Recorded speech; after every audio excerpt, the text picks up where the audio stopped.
دیمەن و کەرەستەکانی ئەم شوێنە زۆر ئاساین، بەڵام بە شێوەی دروستکراوە کە بینەری تووشی شۆک دەکات.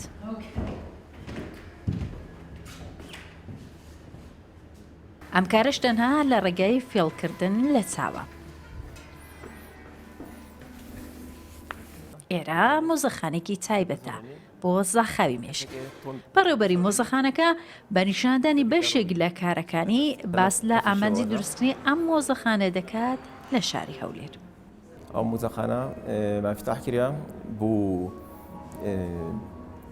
خەڵکی هەولێر بوو گەشت و گوزاری مەسەن سواح بهێنەبێرێ شوێنێکی باش لێ هەبیتن و هەم بوو تعلیم و تەرفیه خەڵکی بهێنەبێرێ.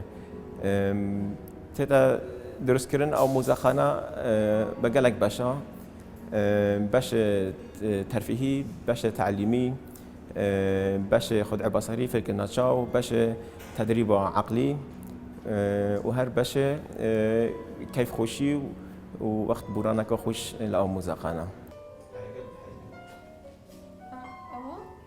کەرەستەکانی دانرا و بەکارهاتوو لە مۆزەخانەکە هەمووی سریدین و هەر ئەمەش وا دەکا بینەرەکە لەگەڵ ڕوبەڕووبوونەوەی لەگە کەرەستەکان یاخود ناو ئاوێنەکان کە تایبەتن و مێشک و چاوی بینەر فریو دەدەن تێڕوانینێکی دیکەی بۆ دروست بێ بۆ کەرەستەکان، زۆر جاریش فریو بخوات و بەمەش بە پێکەنین کاتێکی خۆش بەسەر ببات.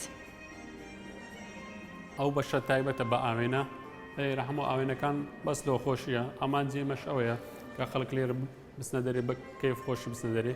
سە بۆ نموناگەت تەمەشا ئەو ئاوێنە بکەن شکلت بە شێوەیەکی جیاواز دەردەچی، یان درێژ دەبی، کورد دەبی، پان دەبی. سە بۆ نموناگەت تەمەشا ئەو ئاوێنەیە بکەین لاغم زۆر زۆر درێژ بوو.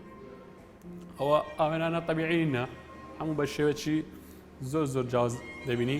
سە بۆ نموناگەت تەمەشا ئەو ئاوێنەش بکەین زۆر زۆر قەڵەو بوو. لە مۆزەخانە تایبەتە کە یەکەمین جارە لە هەولێر کراوەتەوە 42 جۆر بابەت و کەرەستەی تایبەت بە زاخاوی مێشک و فێڵکردن لە چاو تێیدا نمایشکراوە. بە سەرنجدان و بەکارهێنانی هەر کەرەستەی یاکبینینی دیمەنەکانی ناو ژوورەکان و سیرکردنیان بۆ چەند ساتێک دنیای ڕاستی ژیانجێ دەهێڵی و پشوویەک بە مێشک و چاوت دەدەی. هێرو مۆلودی، کوردستان 24 هەولێر.